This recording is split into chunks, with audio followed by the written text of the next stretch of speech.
Assalamualaikum warahmatullahi wabarakatuh.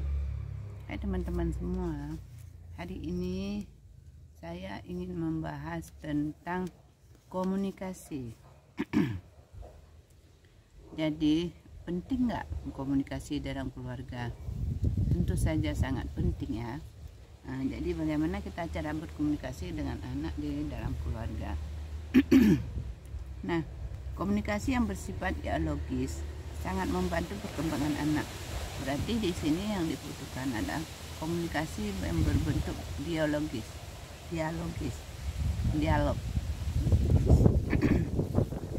Melalui komunikasi yang baik antara anak dan orang tua, kedua belah pihak mendapat kesempatan untuk melakukan dialog. Jadi orang tua dan anak sering-sering melakukan dialog di rumah. Jadi jangan terlalu banyak diam ya. Melalui dialog yang baik, anak akan memperoleh berbagai informasi dan sentuhan pribadi yang bersifat bermanfaat bagi perkembangan dirinya. Jadi dalam berdialog kita dapat mengatur nada suara kita, dapat mengatur dialek kita seperti biasanya, tidak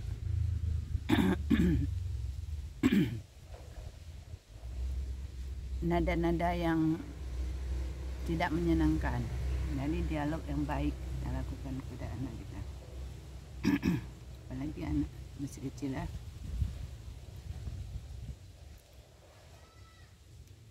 Dalam dialog anak dapat mempelajari nilai-nilai yang diperlukan dalam memilih berbagai tindakan. Jadi melalui dialog itu dapat dia mengetahui bahwa tindakan yang mana bisa dilakukan dan yang mana tidak bisa dilakukan. Dengan nilai-nilai yang baik dalam diri anak, maka hal yang diduga akan merusak dapat dicegah sedini mungkin. Jadi kalau dia bisa melakukan bermain api, bermain apa, bisa bermain di air, dekat sumur, dekat bak, itu yang hal-hal yang tidak harus kita langsung kita katakan dan kita jelaskan mengapa tidak boleh dan apa yang dapat dilakukan, apa yang dilarang. Jadi anak-anak harus tahu apa yang bisa dilakukan, apa yang tidak bisa dilakukan. Orang tua perlu mengembangkan komunikasi yang efektif sehingga terjadi kesamaan persepsi mengenai berbagai aspek kehidupan anak. Jadi kita harus dapat melakukan komunikasi yang efektif, komunikasi yang baik kepada anak. Lebih baik kita di dalam banyak hal melakukan komunikasi dengan anak, kita melakukan kalimat-kalimat yang berkarakter, kalimat-kalimat yang bagus, yang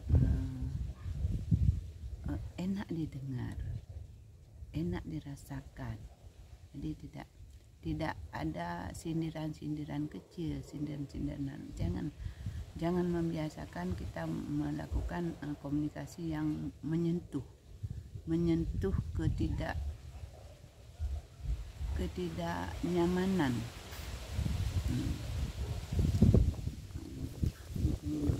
Misalnya bagaimana ya? Ada memang orang kalau berbicara itu ujung-ujungnya nggak enak.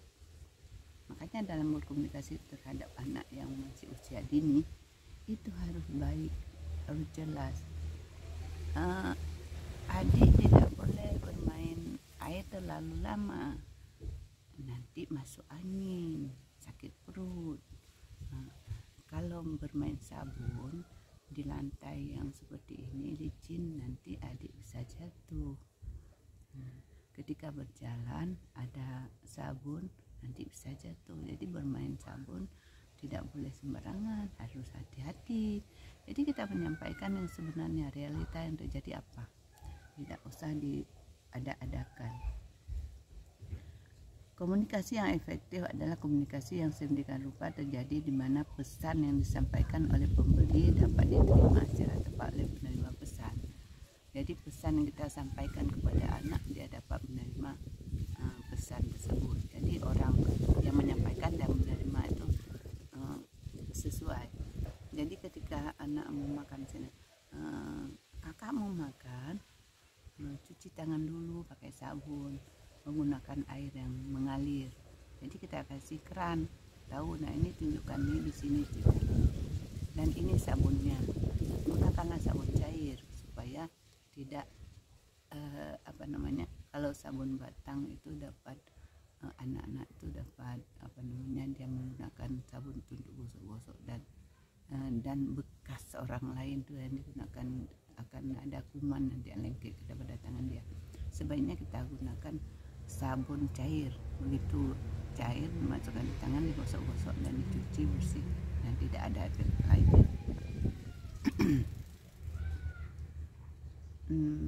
Anak-anak dan orang tua adalah komunikator dalam arti mereka sebagai pemberi dan penerima pesan dalam proses komunikasi.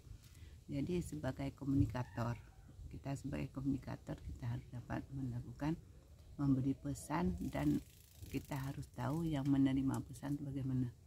Jadi kita sesuaikan yang kita lakukan sebagai komunikator, dapat kita cerna bahwa pesan kita sampaikan dapat dicerna oleh pesan yang kita sampaikan dapat diterima oleh penerima pesan.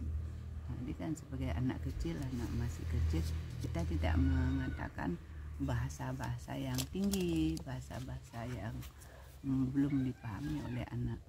Jadi kita lakukan komunikasi yang efektif, komunikasi yang